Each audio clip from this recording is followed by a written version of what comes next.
First, hundreds of people near Breckenridge will not be allowed back home anytime soon. We just got an update on the Peak 2 fire burning between Breckenridge and Frisco. Officials said that evacuation order for Peak 7 will not be lifted at noon as was initially expected today. Eric Lufer joins us live now. And Eric, what else did you just learn? Any update on the progress fighting the fire? Well, they're still fighting this vigorously. It is at 84 acres, so it did not grow from last night. So good news there, but it's starting to heat up and the wind is starting to pick up. This briefing with firefighters, 2 evacuees just finished up. In fact, some are walking out as we speak, and they were told they're not going to be able to go back home. It was going to be at noon, but the fire is just simply too unpredictable, and firefighters don't want to allow these people to go home and then an hour later ask them to leave again because of the unpredictability of this fire. You can still see the smoke coming over the ridge. We are looking from the north in Frisco south toward this fire, the Peak 2 fire. Every once in a while, I'll see a helicopter dropping water on the flames. So the heavy firefight still continues from the air and on the ground. We have video from this morning as well. The fire definitely calmed down overnight because it got very cool, below 50 degrees overnight, and the winds really died down, but crews are not taking any chances. They know that some gusty storms could move in today. It is getting hotter, and this fire is just too unpredictable. I talked with one evacuee. Get this, she just moved to Breckenridge 4 days ago.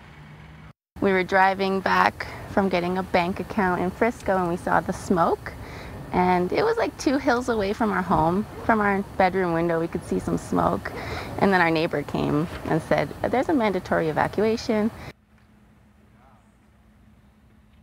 Now, speaking of the firefight in the air, we are now being told Highway 9, a small portion, that's the highway between Frisco and Breckenridge, is now closed near where these helicopters are picking up water and landing and taking off. So there's going to be a detour around Lake Dillon because of this. So that is a big closure. Highway 9, a very major road through this mountain town. Again, evacuations have not been lifted. We don't know when they will be. We'll keep an eye on that. Back to you.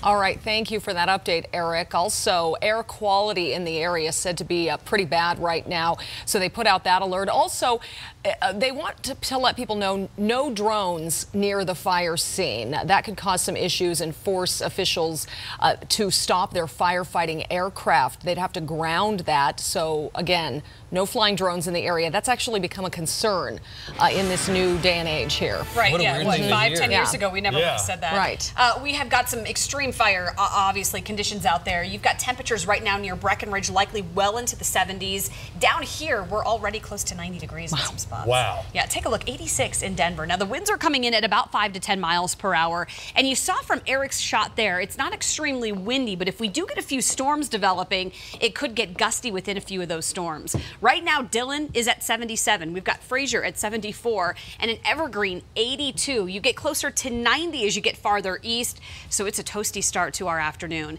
Here within the next hour, 2 hours, we're going to be at about 93 between noon and 1, and then temperatures will top out in the upper 90s. That puts us a good 10 degrees above normal, 10 to 12 in some neighborhoods. Now, a few building clouds this afternoon and a slight chance for some gusty thunderstorms. That'll help to bring our temperatures down a bit, but by 10 o'clock, we are still at 77 degrees. It's going to make for a really nice afternoon and early evening.